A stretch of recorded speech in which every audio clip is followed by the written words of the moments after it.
Assalamualaikum warahmatullahi wabarakatuh. Let me introduce myself. My name is Shania Fani Effendi, NPM 2241116 from class management 22B. I want to explain about data, about material, data, population, sample, and data presentation. Data adalah kumpulan fakta, angka, informasi, atau rekaman yang dapat diukur atau diamati. Data juga sering digunakan dalam berbagai konteks untuk menganalisis pengambilan keputusan, penelitian, dan pemahaman lebih lanjut tentang suatu topik atau peristiwa. Data dapat berupa teks, gambar, suara, atau bentuk lainnya yang dapat dipresentasikan dalam bentuk digital atau fisik. Manfaat dan fungsi data. Data yang kamu temukan sekarang ini pasti mempunyai berbagai fungsi dan juga manfaat masing-masing. Apabila ditinjau secara umum, di bawah ini beberapa manfaat dan fungsi data yang bisa kamu dapatkan. Yang pertama, sebagai suatu acuan kegiatan manfaat dan juga fungsi. Data yang pertama yaitu sebagai salah satu acuan kegiatan. Sebagai dasar perencanaan sebuah data, bisa kita gunakan sebagai sebuah perencanaan. Sebab dalam membuat sebuah perencanaan sangat penting, dasar untuk membuat keputusan sebuah data bisa bermanfaat untuk membuat suatu keputusan dari adanya data yang ada sebagai bahan untuk evaluasi selain berbagai manfaat dan fungsi. Jenis-jenis data dan contohnya. Yang pertama, data primer. Data primer adalah data yang didapatkan dan dikumpulkan secara langsung dari objek yang sebelumnya telah diteliti oleh suatu organisasi ataupun perorangan data. Data sekunder adalah data yang bisa kita dapatkan dari sumber lain yang telah ada sebelumnya. Hal tersebut artinya di dalam data sekunder seseorang tidak perlu mengumpulkan data secara langsung dari objek yang ingin diteliti. Yang ketiga, data kuantitatif.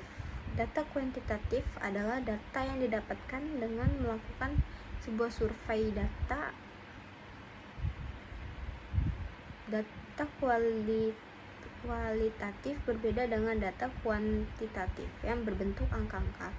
Data kualitatif adalah data yang lebih berupa deskriptif. Selanjutnya, populasi. Populasi adalah jumlah keseluruhan dari objek atau totalitas dari sebuah yang ada dalam penelitian. Bisa berupa manusia, benda apa saja yang di dalam jumlah keseluruhan tersebut. Kita dapat memperoleh banyak informasi untuk data penelitian yang sedang kita lakukan. Karakteristik populasi. Populasi juga memiliki karakteristiknya sendiri. Secara umum, karakteristik dari populasi dibagi menjadi dua, yaitu ada karakteristik populasi dalam lingkup biologi dan juga ada karakter populasi dalam lingkup statistik. Karakter populasi dalam lingkup statistik adalah karakter dari populasi yang ada dalam ruang lingkup statistik, yaitu mengenai kepadatan dan juga ukuran dari besaran populasi itu sendiri, yang termasuk di dalamnya ada beragam variabel atau parameter utama yang dapat dipengaruhi oleh beberapa faktor, seperti kematian dan juga kelahiran individu yang membangun populasi dalam lingkup statistik. Ciri pertama adalah ketika kepadatan dan juga ukuran dari besarnya populasi masuk menjadi parameter utama dari populasi yang dipengaruhi oleh berbagai faktor aktivitas populasi, antara lain kelahiran dan juga kematian. Adanya sebaran tertentu populasi sangat dipengaruhi oleh adanya sebaran dari suatu objek tertentu.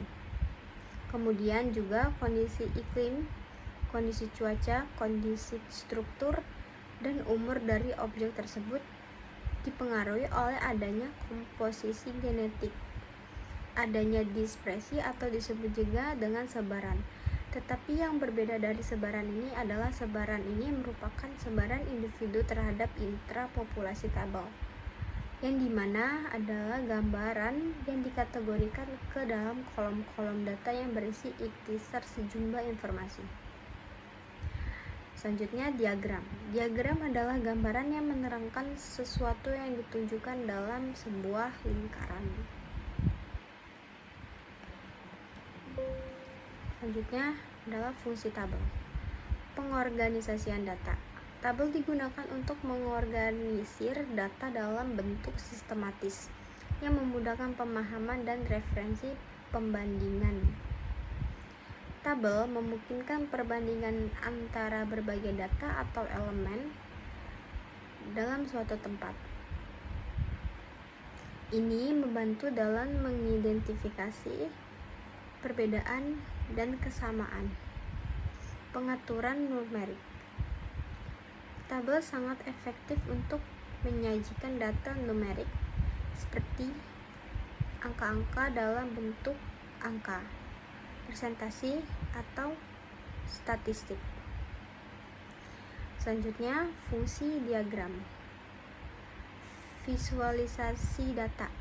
Diagram adalah alat yang efektif untuk visualisasi data dan informasi.